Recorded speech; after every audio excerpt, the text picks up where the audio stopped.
E também nós temos, a gente coloca um campo estéreo, né? Esse campo estéreo também para ajudar a garantir também toda a parte de, esterilidade ali daquele ambiente, né? Deixar ele o mais limpo possível, né?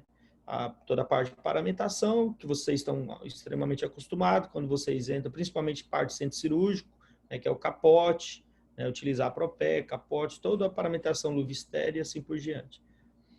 Aqui também é lá, né, mostrando lá atrás, aqui é bom que dá para ver lá o pass-through, né, que eu mostrei para vocês, que é essas janelas que conectam, que está aqui atrás, aqui onde eu estou passando o mouse, ó, é naquela estrutura que eu desenhei para vocês, essas janelinhas aqui, né, e que tudo é pass-through, né, tudo, ele faz a conexão entre todas as salas, né, então a gente consegue ver aqui atrás, né, então aqui eu tenho um fluxo, dois fluxos, e um terceiro fluxo lá atrás que eu não utilizo.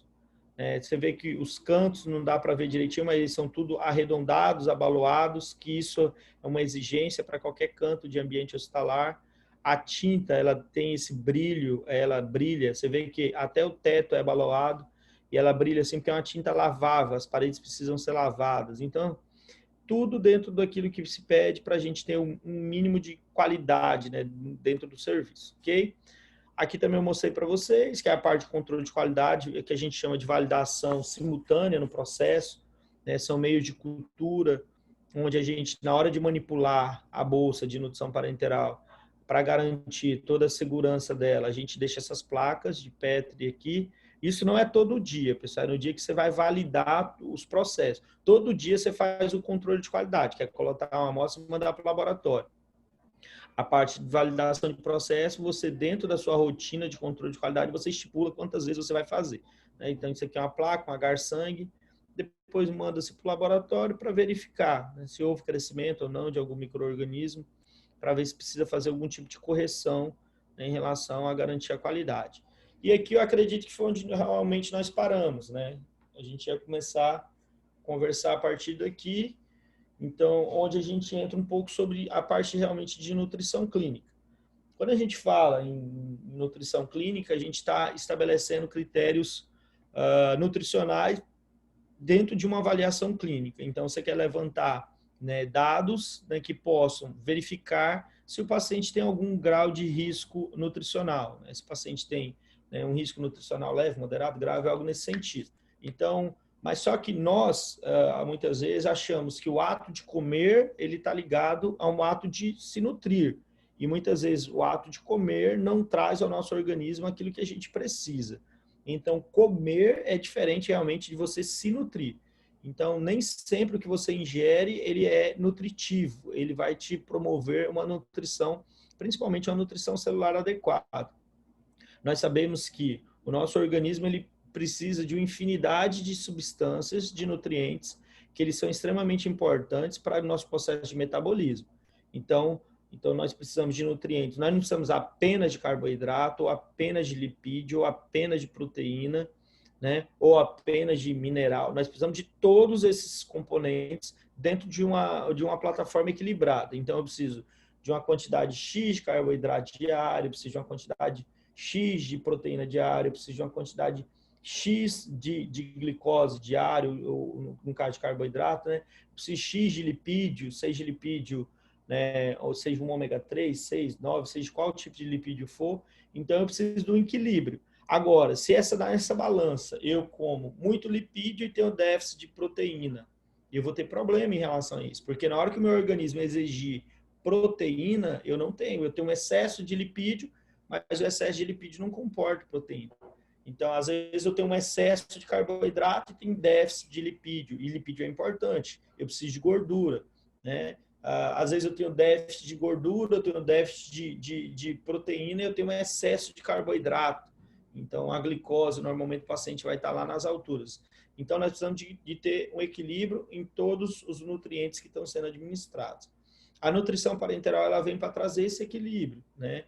Porque às vezes você não está conseguindo ofertar de forma adequada para o paciente aquilo que ele precisa, ou por algum motivo ele não está conseguindo absorver, e aí a parenteral vem para trazer esse nutriente, né, de uma maneira mais fácil, né, para ser biodisponibilizar desses nutrientes para todas as células do organismo do paciente.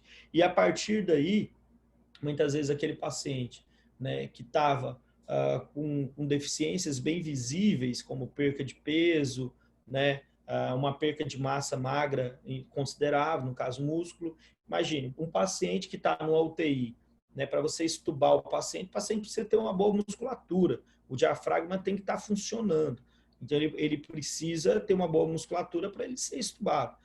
Imagine um paciente que ficou na UTI muito tempo e ele ficou em parenteral, né, o paciente, o esôfago dele como está, ele precisa, né, de todo um processo de reabilitação, e esse esôfago precisa estar bem funcionante, é músculo, então ele precisa voltar a exercitar, voltar a ter e tudo isso vai depender do quê? Do que está sendo ofertado, dos nutrientes, tá?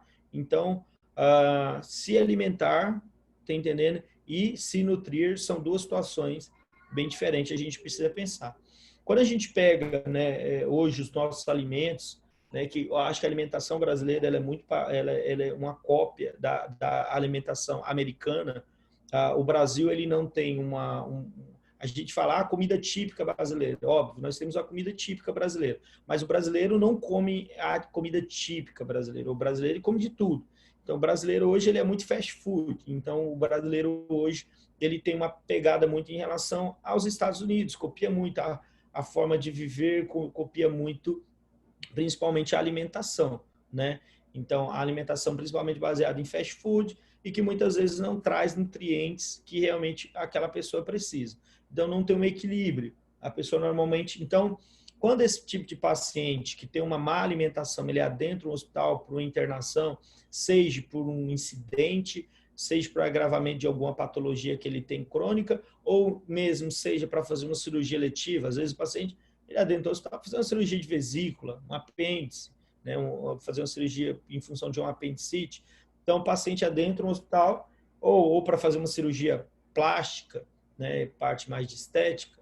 E aí, quando vai se avaliar o paciente, o aspecto nutricional, o paciente é desnutrido, né? Mas por quê? Porque a pessoa não tem condições de ter uma boa alimentação? Não, é porque a alimentação é totalmente inadequada. Então, obviamente que essa alimentação para essa alimentação traz uma diferença muito grande, né? Por quê? Porque a gente consegue ter um maior equilíbrio, né, num prato. Obviamente, se você pegar um prato como esse, você não tem todos os nutrientes que o corpo precisa, mas ele está muito próximo de ter, né, uma variedade de nutrientes, né? Exemplo, no feijão, você tem nutrientes que o arroz ele já não contempla, né? Aqui você consegue conter ferro, né? Aqui nós temos beta-caroteno. Então, em hortaliças aqui a gente consegue, dependendo da cor, a gente consegue tirar nutrientes diferentes, como licopeno, né? A gente consegue tirar alguns minerais importantes, né? O arroz ele é importante, sim. O arroz tem bastante carboidrato, né? O arroz ele é importante, mas cada nutriente ele tem seus nutrientes, cada alimento, perdão, ele tem seus nutrientes de forma, então, quanto mais você tem um prato mais diversificado, você consegue extrair ali uma quantidade maior de nutrientes e, obviamente, isso é importante, né?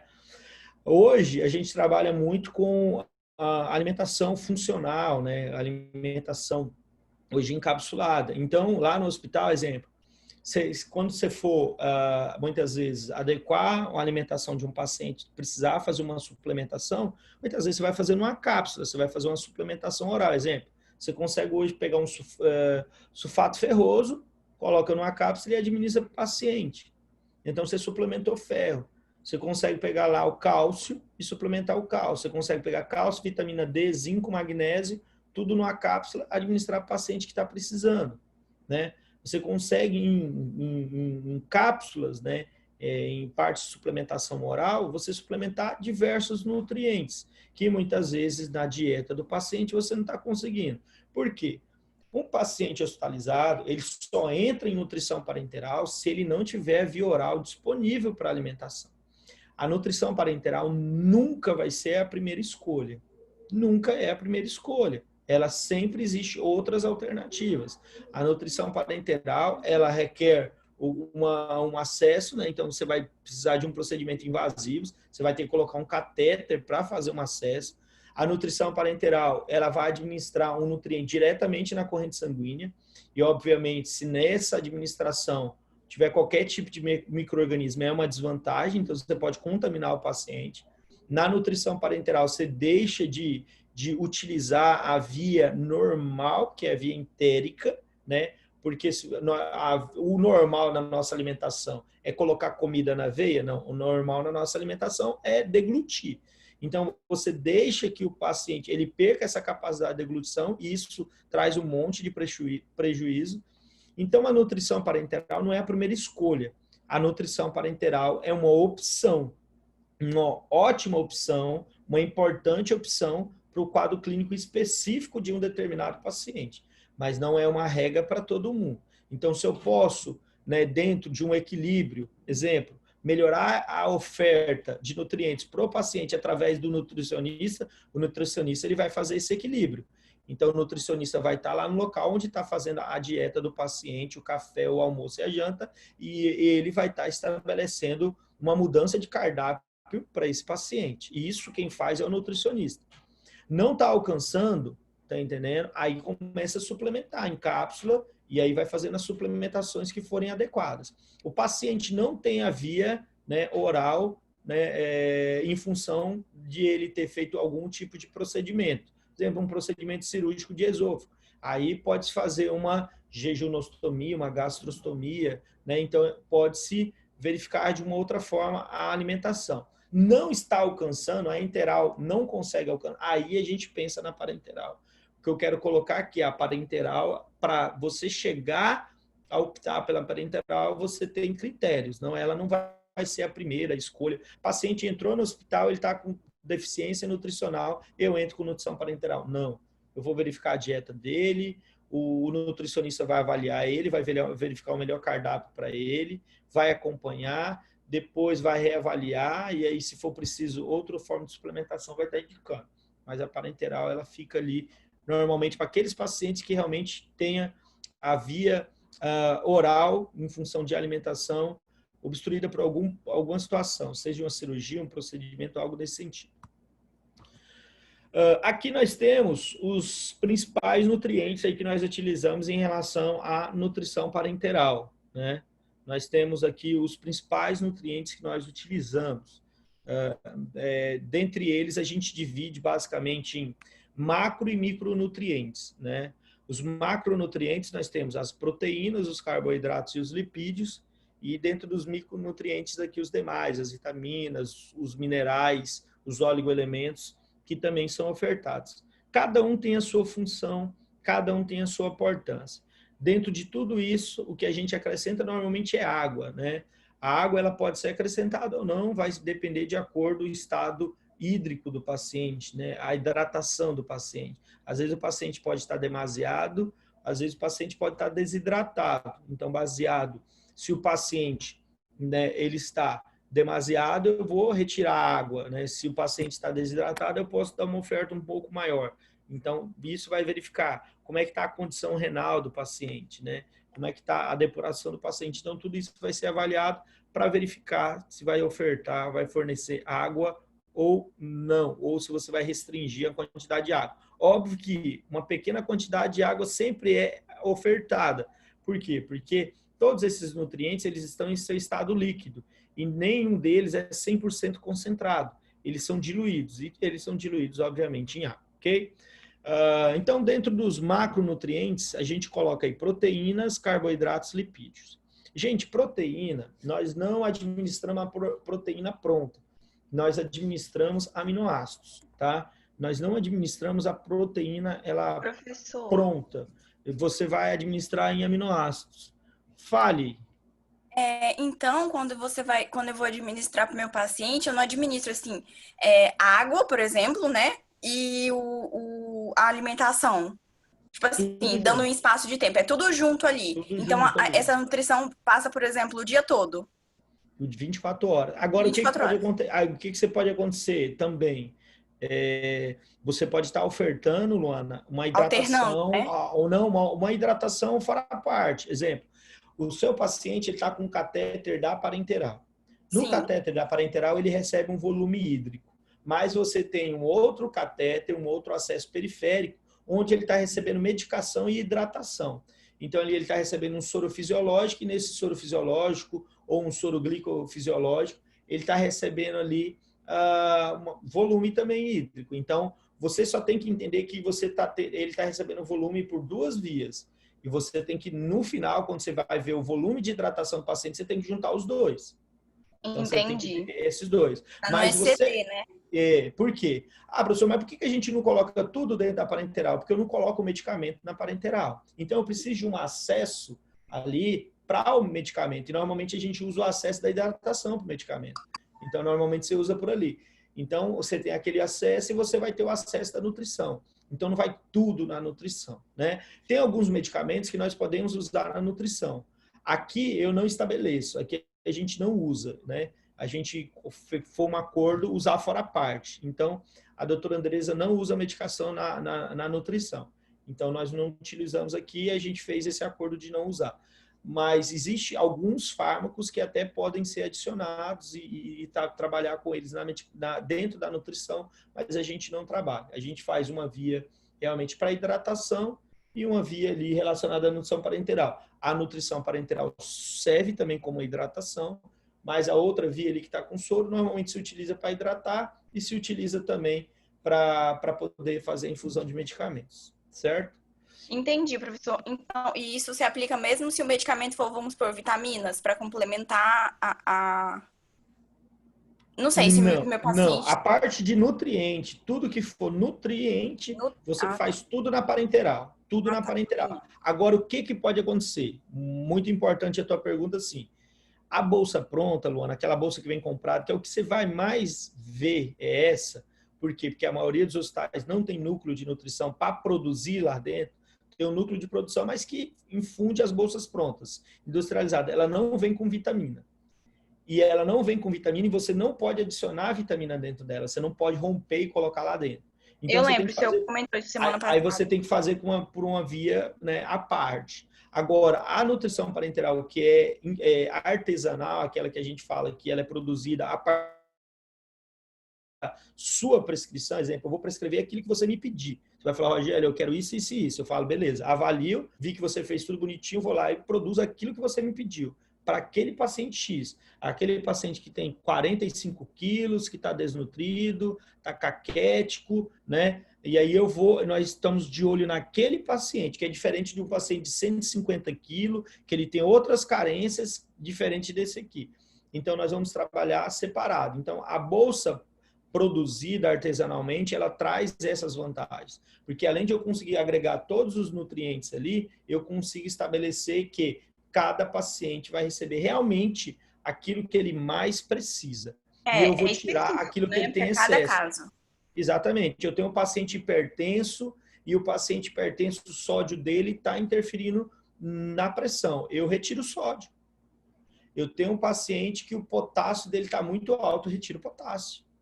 O paciente está com potássio baixíssimo, o cálcio dele está muito baixo, eu aumento o cálcio. Agora, na pronta, o que eu faço? Se ela já vem estabelecido tudo que ele precisa. Então, eu não consigo mexer.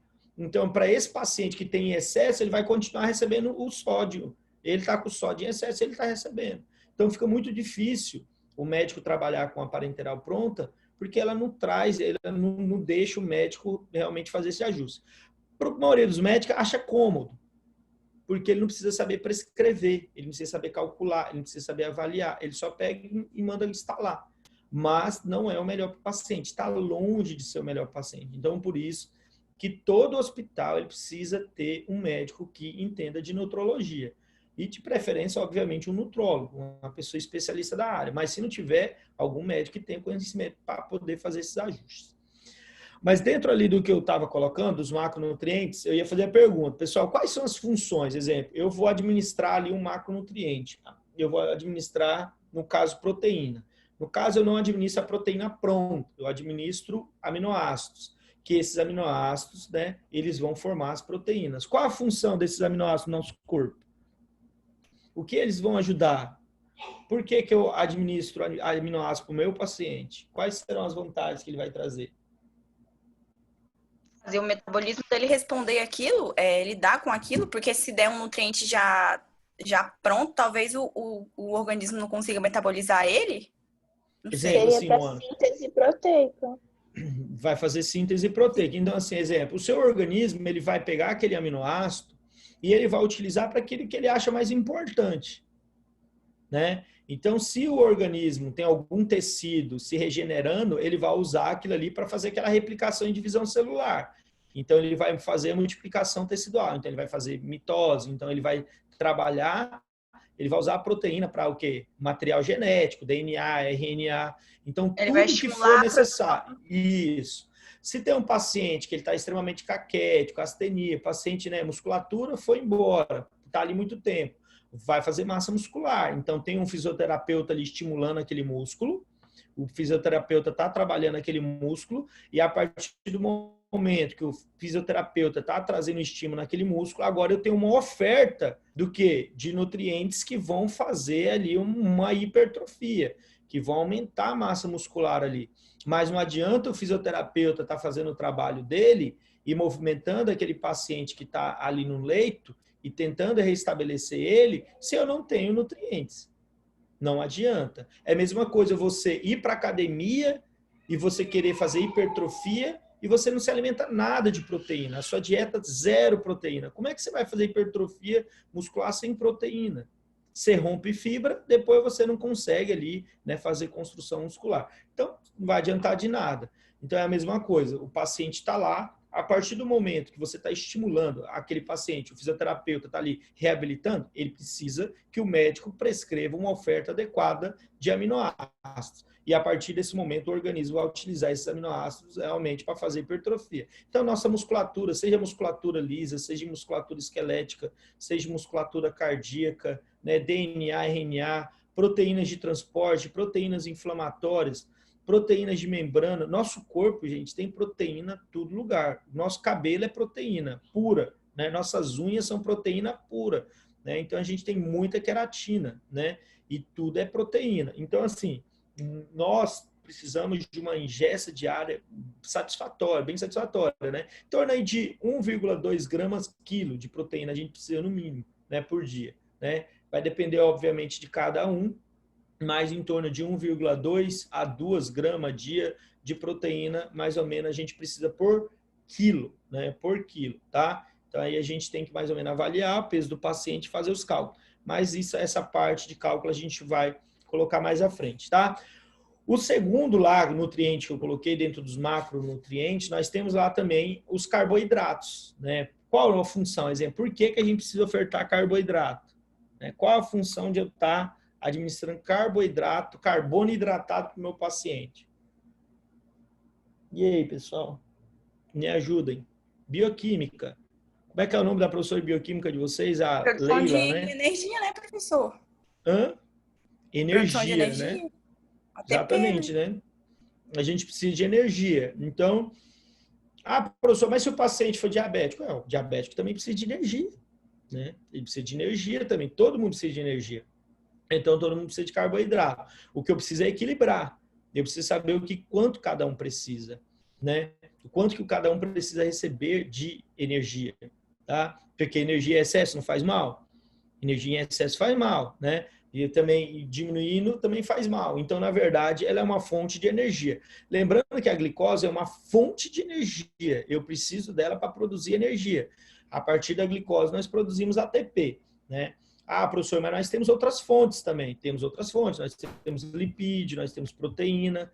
Mas imagina você utilizar proteína, que é um componente super importante para fazer DNA, RNA, várias outras, entrar em outras vias, sendo que você poderia estar utilizando a glicose, né? Então, não é bacana para o nosso corpo, né? Utilizar, queimar proteína para formar ATP, né? Então, isso não é adequado. Gordura, quando a gente utiliza e começa a produzir muita energia a partir da gordura, a gente pode começar a ficar acidificando o sangue. A gente pode começar a gerar muito corpos cetônicos. Vocês estudaram lá em bioquímica, glicólise, né, que lá no final a gente produz piruvato, depois oxalacetato, e depois vocês estudaram o ciclo de Krebs. Quando a gente faz beta-oxidação, quando a gente começa a queimar ácido graxo para formar ATP, a gente satura ali aquele ciclo de Krebs, né? E aí a gente começa a formar corpos cetônicos, né? E esse corpo cetônico acidifica o sangue. Então, queimar a gordura, né, para fazer energia, muitas vezes a gente vai causar uma acidose. Então, isso não é bacana. Então, por isso que o diabético sofre muito. O diabético, ele usa muito o lipídio, né, como fonte de energia, porque ele tem um prejuízo, né, em trazer essa glicose para o interior da célula para formar ATP e, consequentemente, ele acaba levando a uma acidose, né, ou uma cetoacidose, que nós chamamos de cetoacidose diabética. Então, por isso que a glicose é tão importante, né? Ela é uma fonte de energia. A partir da glicose, a gente consegue mais de 30 moléculas de ATP. Então, cada glicose vai gerar mais de 30 moléculas de ATP depois que termina todo o ciclo lá na fosforilação oxidativa. O que a gente precisa ver é o quanto o paciente vai receber de quilocaloria, o quanto, como é que está a oferta para a gente estabelecer, e também os cálculos depois eu vou mostrar mais à frente para vocês. Depois nós temos os ômegas, né, que são a gordura, né? Nós temos aí os ácidos graxos de cadeia pequena, média, longa, e gordura também é importante. Eu só vou pegar um copinho de água, rapidinho aqui, para a gente falar dos lipídios, tá?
Beleza, voltando. Então, vamos lá, pessoal. E a gordura, pessoal, a importância dos lipídios para o nosso corpo? Por que você vai prescrever gordura? Vai colocar gordura ali dentro da parenteral. Produção de colesterol, né, professor? Para ajudar a metabolizar? Nós precisamos de gorduras, né? Nós precisamos de fosfolipídios, precisamos de colesterol, precisamos de triglicerídeos. Né? As gorduras, elas são extremamente importantes, né? Elas têm suas funções. Obviamente, novamente a gente vai entrar naquela situação. Excesso é ruim, mas deficiência também é ruim. Então, nós precisamos ter dentro de um equilíbrio. Né? Então, por isso que nós precisamos. Nós temos que entender que diversas vias metabólicas dependem de gordura. O triglicerídeos é uma reserva de energia. O fosfolipídio está presente lá para formar a membrana das células. Os ésteres de colesterol estão presentes na membrana da célula para trazer uma fluidez para a membrana. Né? O colesterol ele é precursor para os hormônios esteroides. Né? Ele é precursor também para a vitamina D. Né? Então, assim, nós temos gordura até no neurônio. Né? Ali na bainha de mielina, ela é formada por esfingolipídio, que é gordura também. Então, assim, nosso organismo ele precisa muito de gordura, né? Ele precisa muito dessas substâncias, né? o processo inflamatório ele é desencadeado a partir de gordura, a partir de fosfolipídio de membrana, que forma ácido araquidônico. Ácido araquidônico é sintetizado a partir de gordura, né? Então, tudo isso está relacionado à gordura. Agora, o que a gente precisa entender é que existe vários tipos de gordura, né? Exemplo, nós ofertamos muito triglicerídeo de cadeia média, né? Então, assim, nós temos ômega 3, depende do tamanho da cadeia, né? Nós temos ômega 3, nós temos ômega 6, nós temos ômega 9. Exemplo, o ômega 3, ele é um anti-inflamatório. Ele ajuda em processos inflamatórios, principalmente crônico, ajuda muito em relação a controlar a inflamação.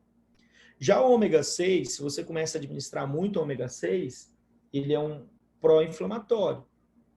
Ainda mais se você tiver um desequilíbrio, né? Uma deficiência de ômega 3 e começar a ter excesso do ômega 6, o ômega 6 leva à inflamação. Por quê? Porque o ômega 6 ele produz o ácido araquidônico. Então, ele vai ser substrato ali, importante para produzir inflamação, para produzir todas as substâncias, os eucosanoides, prostaglandina, prostaciclina, leucotrieno, tromboxana e assim por diante. Então, assim, ele vai ser aí nesse momento como se fosse um vilão, não é aquela história que a gente parece que você está administrando. Então, você vai ter que entender, quando você for estar trabalhando com parenteral, tem que conversar sempre lá com o farmacêutico qual que é o lipídio que você está usando. O lipídio que você está usando, ele é mais ômega 3, 6, 9, ele é só 3, ele é só 6. Qual é a gordura que a gente está usando? Qual é o lipídio que a gente está usando? Né?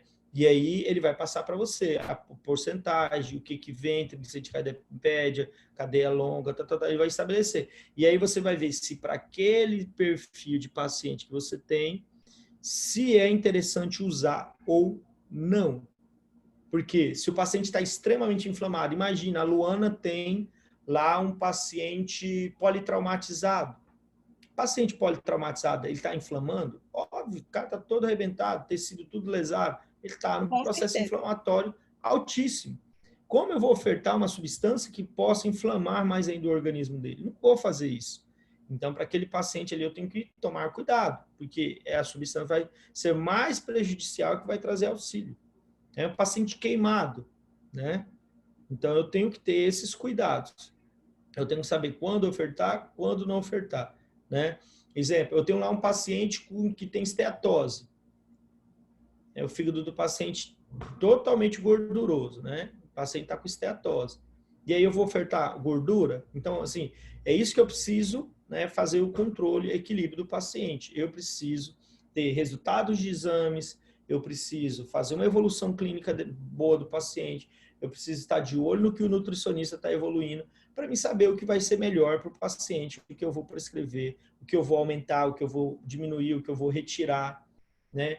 O que eu vou retirar, eu vou ficar reavaliando, e aí chega um momento que eu consegui o equilíbrio, eu volto a suplementar novamente. Então, a nutrição parenteral é isso, não é todo dia a mesma coisa. Todo dia, abaixa a cabeça. Né? É igual uma vez eu produzia, existia já uma prescrição pronta, e o médico só dava um xizinho, isso é ridículo. Você produzir alguma coisa igual para todo mundo. Não tem por que produzir, então é melhor pegar a bolsa pronta, né? Você tem que avaliar o paciente. Mas por que fazer isso? Porque os médicos desse hospital, eles não sabiam prescrever.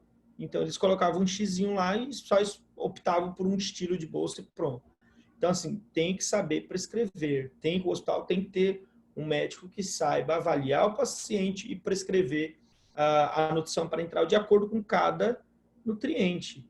Eu vou diminuir ou aumentar o sódio porque eu olhei o resultado do exame. Eu vou diminuir ou aumentar o cálcio porque eu olhei o resultado do exame, né? Eu vou aumentar um pouco a proteína do paciente porque, né, o paciente está com a albumina dele está 2,8. Então, ele precisa de mais proteína, ele precisa de mais aminoácido. Então, eu tenho que saber avaliar cada item, ok? Então, esses são os 3 macronutrientes, né? Pessoal, estou falando assim de forma superficial aqui, só para a gente introduzir. Depois nós vamos falar passo a passo. Lembrando que nós estamos fazendo uma aula zona assim, de um geralzão de tudo, né? Para depois a gente realmente estar aprofundando parte a parte, tá?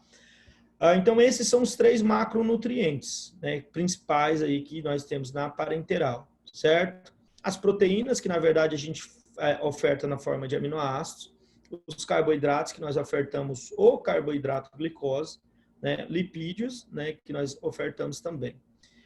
Isso aqui não quer dizer a ordem de produção da bolsa não, tá, gente? É a ordem, só que eu coloquei aqui de macro e depois micronutriente. Que o lipídio, na verdade, ele é o último a ser infundido, ele fica lá no final. Porque ele é assim, ó, igual tá aqui nessa seringa, ele é leitoso, ele parece um leite. Depois a água destilada, eu falei para vocês, a água, a função de água é hidratar. Se eu estou hiperidratado, eu preciso diminuir. Se eu estou hipoidratado, eu preciso aumentar. Você vai ficar avaliando quantos de água tem na parenteral de acordo com a hidratação do paciente. Então, você tem que estar verificando a hidratação para você saber se é necessário ou não. Vitaminas. As vitaminas, elas podem ser inseridas ali junto. Só que quando eu coloco vitamina na bolsa de nutrição parenteral, eu tenho que ter uma maior preocupação ainda sobre, né, como eu acondiciono essa bolsa. Porque, como eu já falei para vocês, as vitaminas elas oxidam muito fácil, né? Principalmente a vitamina C, né? Todas as vitaminas que são antirradicais livres, né? São antioxidantes, elas normalmente se oxidam facilmente. Então, a gente precisa protegê-las, né? Frente à luminosidade. Então, ela tem que estar dentro de uma bolsa protegida, na hora da infusão tem que estar protegida, o catéter que está utilizando tem que ser um catéter fotorresistente. Então, eu preciso ter critérios, né, desde a produção até a infusão, de qualidade que garanta que essas vitaminas não venham ser degradadas, né? Então, que elas venham permanecer. Hoje nós temos as vitaminas, quando a gente vai estudar vitaminas, a gente normalmente diferencia elas em hidro e lipossolúveis. As hidrossolúveis, né, nós temos o complexo B, né, e nós temos principalmente a vitamina C. As do complexo B, né, elas têm funções, né, importantes, como a vitamina C também, né? Exemplo, B1, a tiamina, né, ela está relacionada à parte principalmente muscular, neuromuscular, tá entendendo? A vitamina B9, o ácido fólico, né, ele ajuda na formação de hemácias, né, ele ajuda, né, no processo de maturação das hemácias, como a B12 também. A B11, a L-carnitina, né, ela é um carreador ali, né, ajuda como uma proteína que transporta gordura para dentro da mitocôndria. Então, cada vitamina ela tem uma importância, né? Então, a gente precisa compreender muito bem a função de cada uma para a gente poder suplementar. A vitamina C é um potente antioxidante, né? Ajuda muito no processo também de imunidade, né? Ela tem suas funções bem interessantes, ok? Já as lipossolúveis, né? A, D e K são as principais. A vitamina A e E está mais relacionada à pele, cabelo, né? A vitamina E é a parte de visão, né? Já a vitamina K, ela está relacionada ao processo de coagulação, né? Nós não formamos trombina, protombina sem vitamina K, né? Então, nós temos alguns fatores da cascata da coagulação são vitamina K dependentes. Se você tem deficiência de vitamina K, você vai prejudicar a sua coagulação. E a vitamina D, ela está totalmente relacionada ao metabolismo ósseo, né? O metabolismo, né, de formação de matriz óssea. Mas a vitamina D também é um potente protetor cardiovascular. Então, assim, de modo geral, né, são as principais, né, vitaminas. E a gente precisa, obviamente, equilibrar todas elas aí dentro do organismo do paciente. Depois a gente vai ver isso mais detalhadamente, em função de cada um, tá? Sódio e potássio, né? A gente sempre vai lembrar de bomba de sódio e potássio, né? A função dos dois, apesar que eles têm outras funções. O potássio está relacionado com o processo de contração. O sódio, né? Quando a gente tem um disparo de um potencial de ação, né? Quando um paciente, ele nos nociceptores, né? Ele vai lá, por exemplo, o paciente levou uma agulhada, ele se queimou fazendo uma comida. Quando você dispara ali o potencial de ação para sensibilização de dor, né, é uma troca de sódio e potássio. Você precisa do sódio ali. O sódio é super importante. Na verdade, o sódio é o nosso maior eletrólito extracelular, né, em maior concentração. Né? Você tem sódio aí, né, em grande concentração fora da célula, né? E o potássio dentro da célula. Então, extra e intracelular, a gente tem o sódio bastante forma extracelular e o potássio intracelular. O magnésio ele é um cofator enzimático importante, né? O fosfato, o fósforo, né? O fósforo está relacionado a várias vias de quinase, né? Existem várias dependentes, várias enzimas dependentes de fósforo, né? Dependente de quinase. Imagine aí o ATP, adenosina trifosfato, você tem lá o fosfato incluso. Matriz óssea, depende de fosfato para formar matriz, para formar osso. Além do cálcio, você precisa de fosfato. Então, o fosfato ele é importante também no organismo do paciente. Cálcio, não precisa nem falar. Principal função do cálcio, a gente sempre lembra de matriz óssea, mas na verdade, o cálcio tem uma função super importante que é contração muscular. Então, assim, o nosso coração, ele está, né, todo o tempo se contraindo, relaxando, porque tem cálcio se ligando à proteína, a troponina, e tem cálcio se desligando dessa troponina. Então, está havendo um processo de acoplamento e desacoplamento o tempo inteiro. Então, há uma troca, cálcio entrando no retículo sarcoplasmático, saindo da célula. Então, o cálcio está ali o tempo inteiro nesse processo de contração e relaxamento de musculatura, seja cardíaco, seja liso, seja muscular. Todos os nossos músculos, eles se contraem, se relaxam, independente se é esquelético, cardíaco ou liso, né? Obviamente, eles têm funções um pouco diferentes. Musculatura lisa está mais relacionado com vísceras, né, e vasos. Já a musculatura esquelética, né, que dá toda a parte de locomoção, de motilidade. E a parte cardíaca, obviamente, nosso músculo cardíaco. Mas todos eles têm a presença do cálcio. O cálcio desempenha um papel super importante. Sinapse nervosa, né? Quando os neurotransmissores eles são exocitados para a sinapse nervosa, é através da entrada do cálcio dentro do neurônio. Então, o cálcio ele é super importante quando a gente estuda a parte de neurofisiologia, né? Porque a exocitose das vesículas de neurotransmissores, ela partem a partir do momento que ocorre um efluxo de cálcio no interior da célula. Então, aí a gente vai ver a importância dele. O cálcio também está relacionado à cascata de coagulação, né? Existe uma ativação, né, de trombina, protombina, né? Para ocorrer esse processo, só ocorre na presença de cálcio. Então, eu só vou formar protombina, trombina e vou formar malha de fibrina, né? Para formar toda a parte ali de formação do trombo. Se eu tiver cálcio, na ausência de cálcio eu não consigo formar. Tanto que existe anticoagulantes, né, utilizados em laboratório, tá? Que a gente quelata o cálcio para não ter coagulação. Então, se eu quelato o cálcio, eu falo que coloco o cálcio na sua forma não ionizada, não deixo ele reagir no meio, não tem coagulação.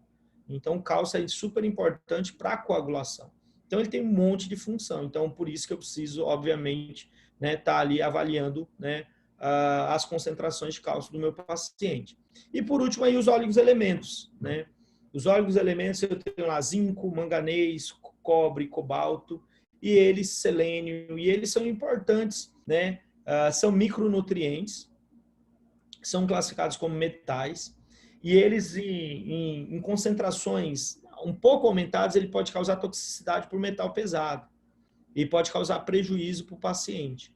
Porém, a ausência deles pode levar até a morte. Então, eles são substâncias que o organismo precisa, porém em pequenas concentrações. Então, normalmente em microequivalência, né? É uma medida que é MEC, né? MEC por ml.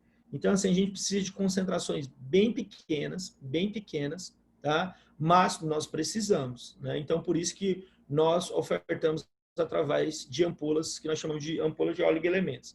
Então, ali tem quantidade de cobalto, quantidade de cromo, quantidade de selênio, né, que o paciente normalmente precisa para ele desempenhar algumas funções. Por exemplo, selênio está muito relacionado à parte de memória, ele é um antioxidante. O cobalto ele é a estrutura central da vitamina D, B12. Então, assim, nós temos vários oligoelementos que têm funções super importantes. O zinco, que ficou muito falado em relação à COVID, né, a importância do zinco, né, na resposta inflamatória e tudo mais. Então, assim, todos os oligoelementos, cada um tem o seu papel, a sua importância, e nós precisamos também ofertar para o paciente. Então, eu tenho um paciente, eu avalio as necessidades desse paciente e eu tenho esse rol de nutrientes para fazer a oferta para ele. Então, eu vou verificando e vou prescrevendo um a um, certo? Depois, como eu faço? Para me prescrever, eu avalio. Então, eu avalio através de exames laboratoriais, né? Quem fez lá a disciplina optativa, a gente conversou sobre esses exames aqui, ou alguns deles, né? Então, hemograma, por que eu vou pedir hemograma? Hemograma eu vou ver parte inflamatória, eu vou ver anemia. Então, a partir do hemograma, eu consigo verificar, né, mais ou menos como está o estado do paciente para mim poder suplementar. Então, o hemograma ele vai me trazer parâmetros que vai me ajudar bastante em relação a questões nutricionais também. Né? Por quê? Porque o hemograma ele tem um aspecto geral. Né? Exemplo, o paciente tem anemia. O paciente pode estar anêmico, né, por deficiência de ferro, mas ele pode estar anêmico por deficiência de vitamina B12, por deficiência de ácido fólico. Né? Hemoglobina é uma proteína. Para me formar a hemoglobina, eu preciso de proteína. Eu não preciso apenas do ferro. Né? A hemoglobina é formada por 4 anéis pirrólicos, que cada um tem o seu grupamento M, cada grupamento M tem um ferro. Mas ela não é só isso, ela tem a parte proteica, né? Então, eu preciso de proteína também. Então, eu consigo avaliar diversos fatores ali dentro do hemograma. Glicemia, obviamente, para mim estar avaliando ali, né, a parte de carboidrato, glicose do paciente, como vai estar, se o paciente está em hipo, se o paciente está em hiper, avaliando.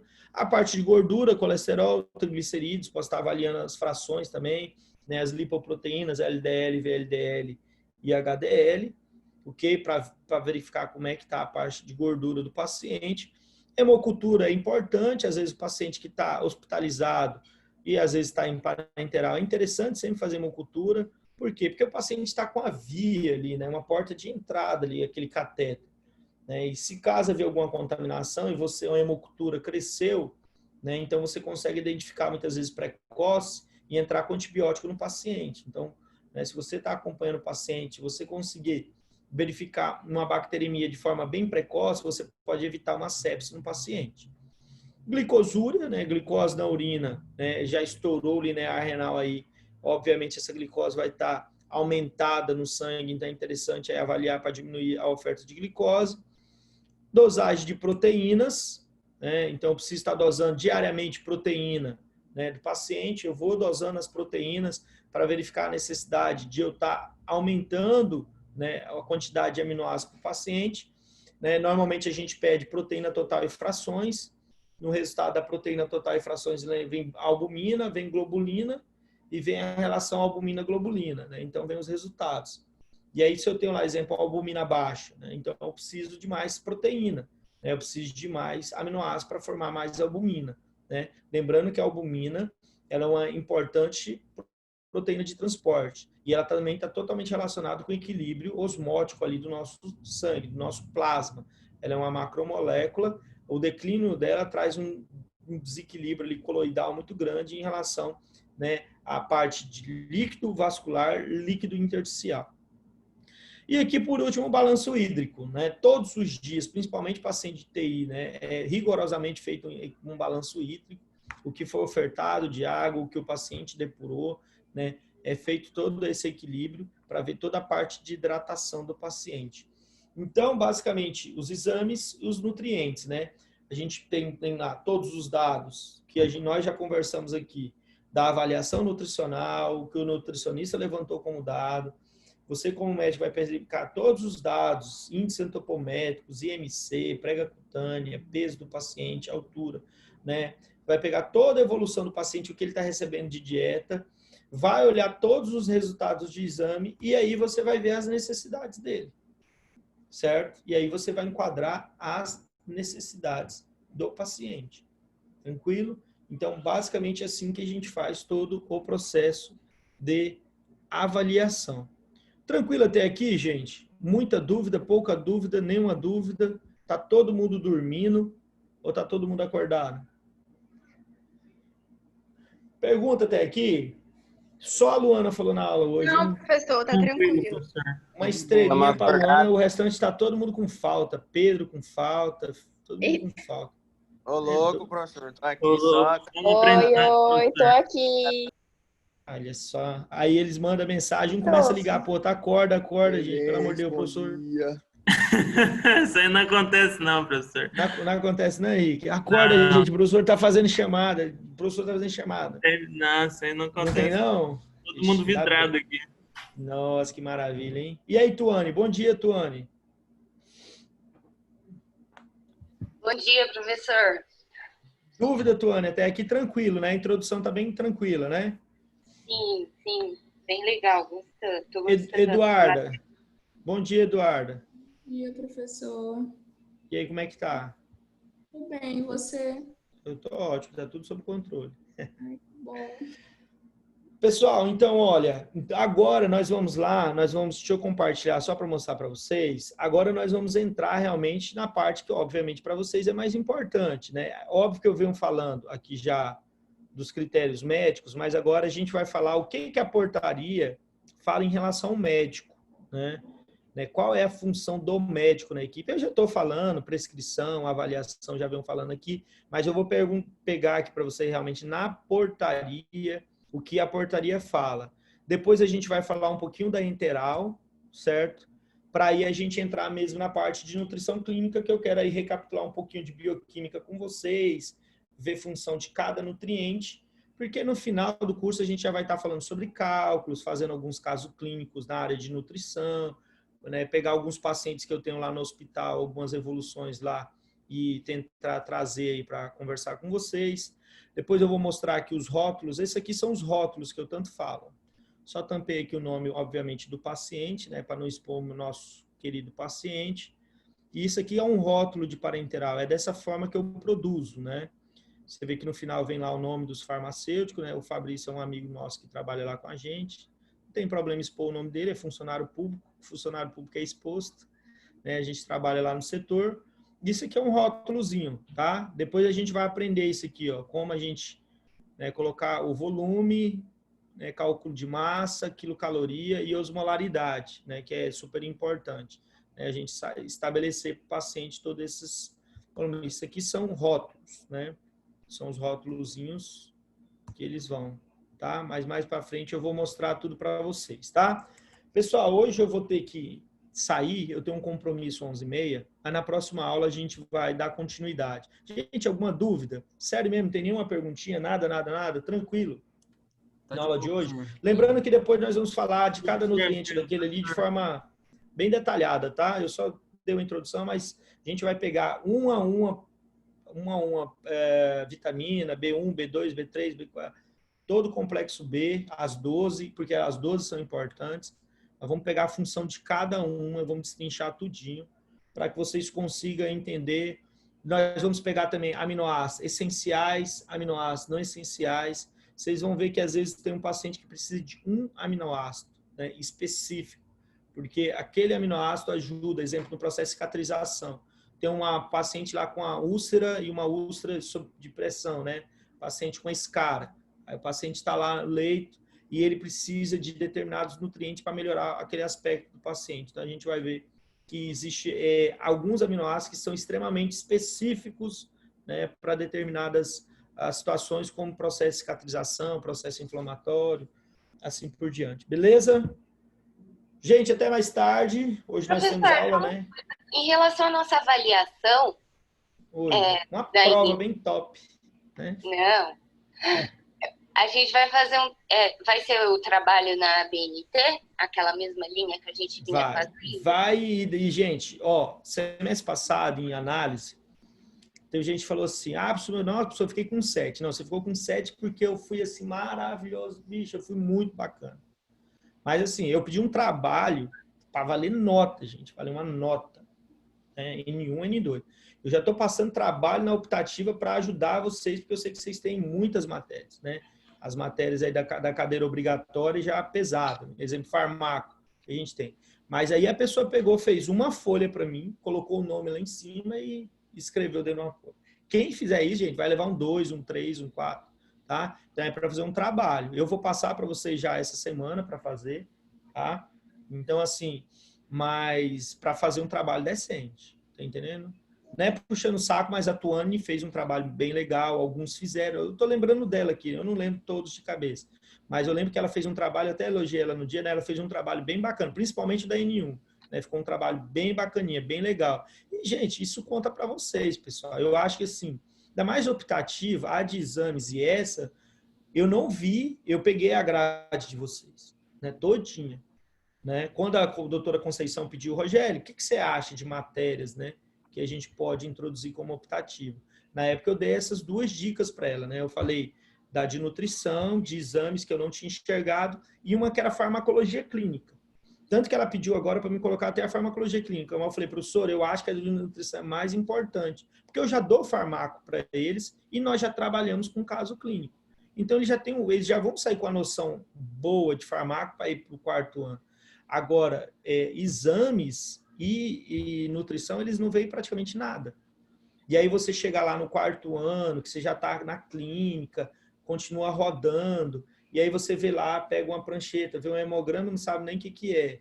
Aí você vai lá, o paciente está em parenteral, você não sabe nem o que é parenteral. É enteral, você não sabe nem o que é nutrição enteral. Não sabe como é feito, para onde vai, como isso, para que serve, por que foi indicado, por que não foi indicado. Né? Então, eu acho elas muito importantes, as matérias. Então, é interessante, né? Dar o gás aí e aprender. Certo, crianças? Tranquilo? Mais alguma coisa? Tranquilo, Tuane? Certo, professor. Obrigada. Vamos esperar lá, então. Então, tá. Gente, então, até mais tarde. 4 horas hoje a gente vai abrir o nosso caso. Tá? Então, hoje nós vamos... Eu não sei, vocês estão hoje em campo? Professor, 4 é muito cedo. É isso que eu ia falar. Vocês estão em campo, na SEMI? Como é que tá? Sim, professor.